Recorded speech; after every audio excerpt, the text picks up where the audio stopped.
Abonnez-vous, subscribe.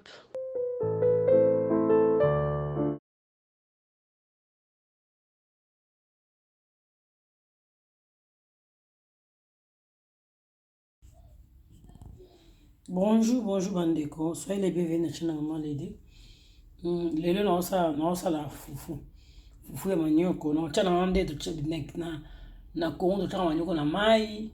Après au kawusu après osala fufu nga na osala mbala makoto saka ndeza boy na okawusa ngo après na ngoli ba poso na kawusu après na sala ngo fufu bomona résidence bo sepeli peleti ozala na poso ole fufu kisasa. Au moins qui est en sortie la maille ou mais la grosse abe système ou ça système aux encore facile donc ça pareil ne kawusu c'est tout non quatre dans c'est bien non ça non zo le fufu bio c'est où la tu vas ça c'est autant au lion la vitamine ça bio. Hello everyone, welcome back to my channel. If you are new, welcome. Today I'm making fufu powder. I have my cassava here, and then I will take the skin off. I'll leave that to dry, and then I'll make my fufu. If you like it, you can do it.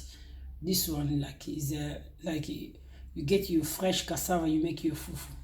You know, it's healthy. I hope you enjoy. Let's start. I will take skin off. I want my video to be no long short video, and I'll take skin off and then I'll trap that and I'll leave that to dry. But you know na poso na kati après na otika ngo e kauka.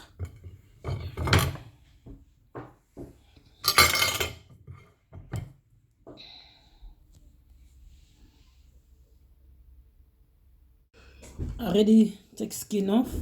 Na dongo da poso sko na kata.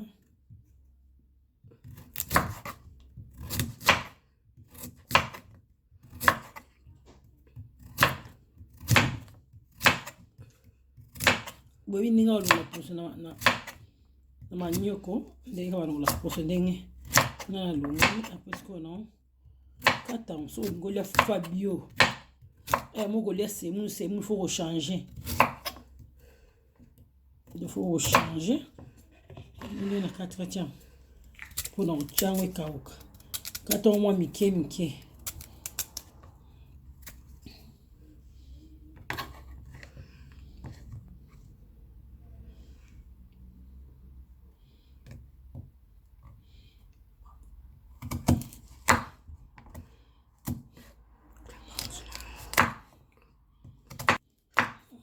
This one.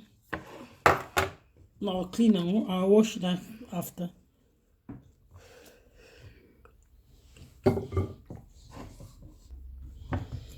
Osko na mi bale. Osko na ndenge longoli poso na. This one I'll show you. I'll take my skin. Just easy. You know, facile. Tout le monde va poso te. Yeah, ezala ya mutu. Longoli poso. Check your skin. Don't move, please.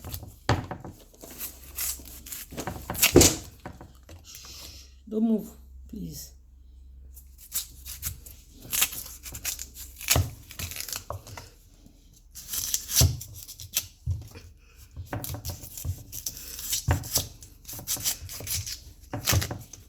Après, si na kati un peu na chocolat, on va na chango na pareil na Ndenge bimi. Yango yo. Ndenge bimi. You can see. I take my skin off. Après na kati, après na sukuli. I need to chop that and after.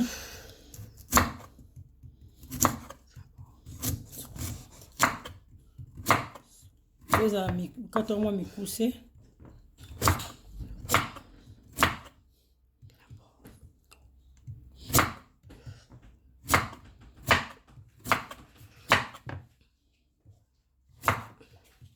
Quand on me mingi, bon, so me te pe kauka no. You know. You can cut that small piece because when you put in the dryer to dry quick. If it's too big, it takes long to dry. So guys, I mean, that's why.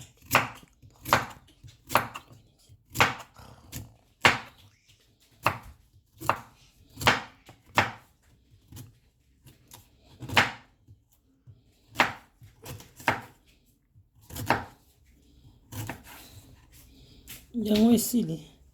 Just finish. I need to clean that. You can see here now. Ndenge bimi. Parce na ocho na mena sokola na ozonga.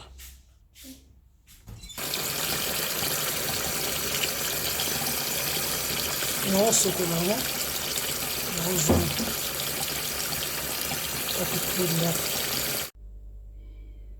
Ibomoni yango na ndena sokola yango sikona tiawa. Na otika ngo ekauka.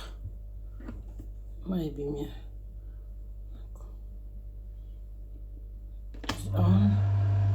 Yango tina 75. I put that 75. That means higher east. Na 75. Pour eza ya C, pour eza benda ya likolo. 75. C'est le monde de mes années. Kanga mfini kuna tikia ekakopina ozonga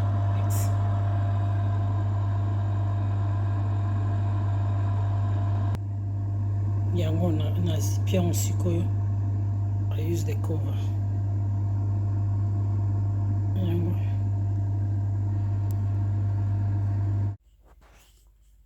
bande tozonga wa bobonde ekauki. Nyoko nge kawuki. You can be kidding vraiment. Guys, we back.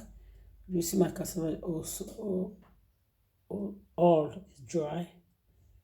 It's dry. My cassava dry. One day kawuki.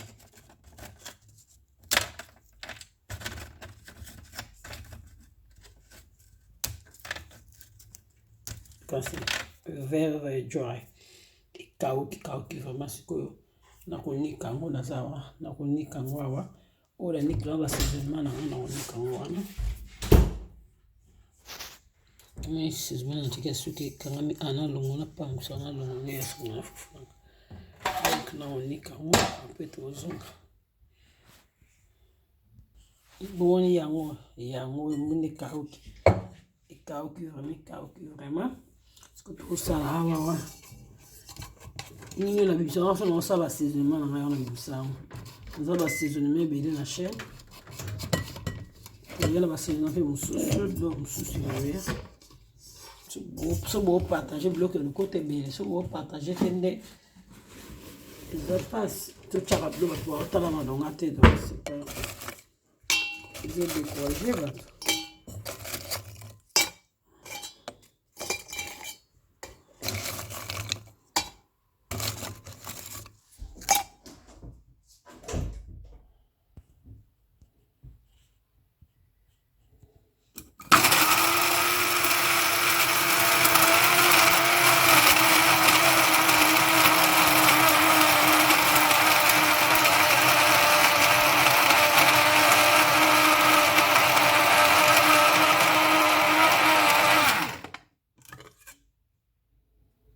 Mani fufu penza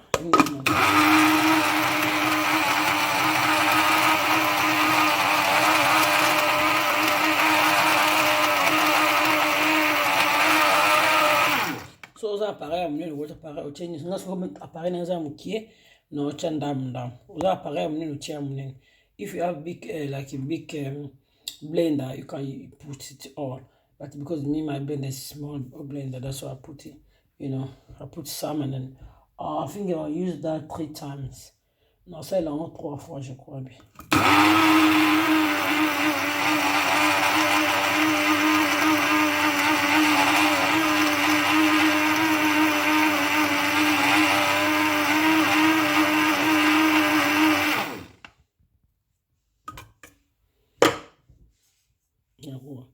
Fufu benda et vraiment na retourne mon yungo le pays yungo la peine deuxième tour. Ya fufu so na ya fufu ya bateke to fufu ya to benga ya ba Congo. Pembe solo kitoko awa. Nani come so na azong have no back. I need to finish to blend all and then I'll be back. Oh yes, suka yango. This is the last one.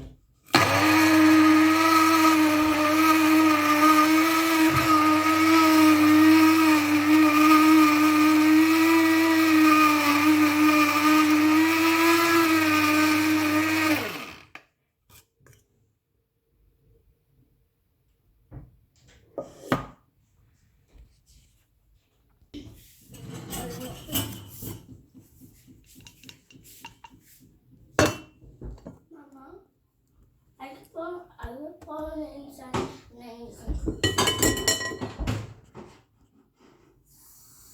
Omoni fufu na nga yango na sani yango na niki yango.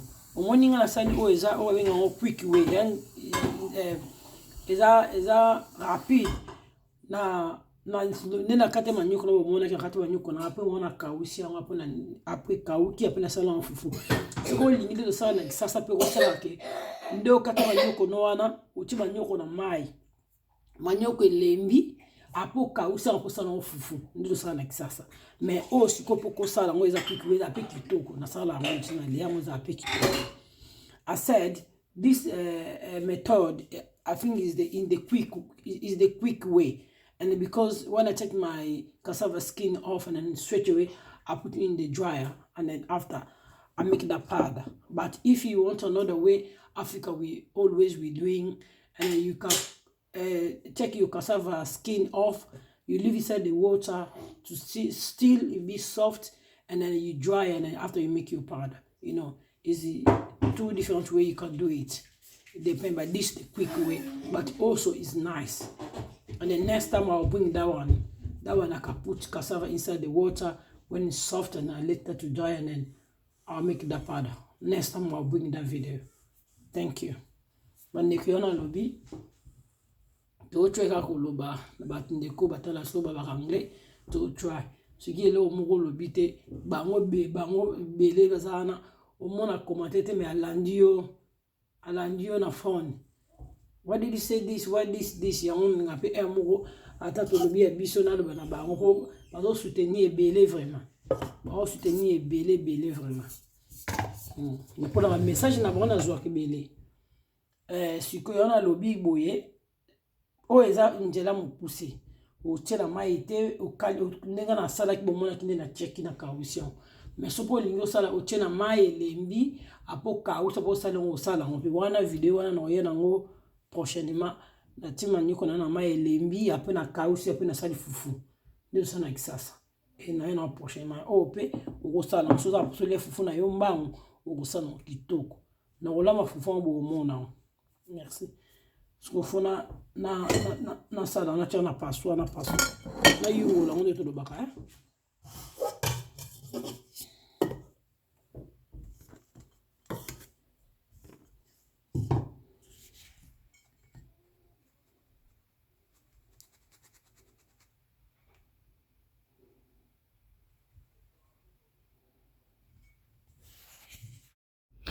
Bande komoni awa na CDC bomonde nazo ko yungo lango na CDC eza nango facile vraiment ya kosala oyo soto na sali yo nde bobona esebi na chaki na maite eza sokola bango eza vraiment kawusu so ngola oyo olamba ndenge ba olambaka oyo yo ota na za video na suko na ota video moko oyo na salaki makemba ya poudre nde basa balamba ngo ndenge po olambela opo eza kawusu ndenge olambela prochainement na fufu ne chapsa kisasa otiela mai lembi na oyo na prochainement oyo bikolo be balamba kango tabangenza na longo bimisaki yangwana donc eza kitoko na ota video na suka ya video oyo.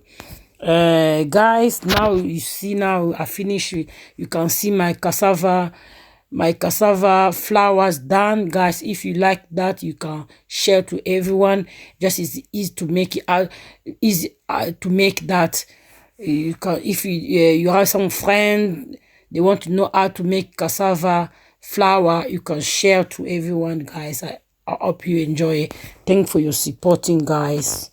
Merci na yo pesa mbote mingi na bayana ngai ya Sylvie Metancourt, ya Eli Kivila, ya Chantal Kivila, bandeko nyonso tu ba soutenir ngai oyo ba chaîne YouTube na ba oyo ba abonné sika na abonné akala na pe no mbote makasi. Bisous bisous bisous bisous bisous bisous. Merci beaucoup na ba soutien na bino na bayana nga baza ko partager soutien vraiment eza penza mingi. Bisous bisous ya Sylvie Metancourt, bisous bisous na partage na yo na sepeli mingi. Merci beaucoup. Bisous bisous.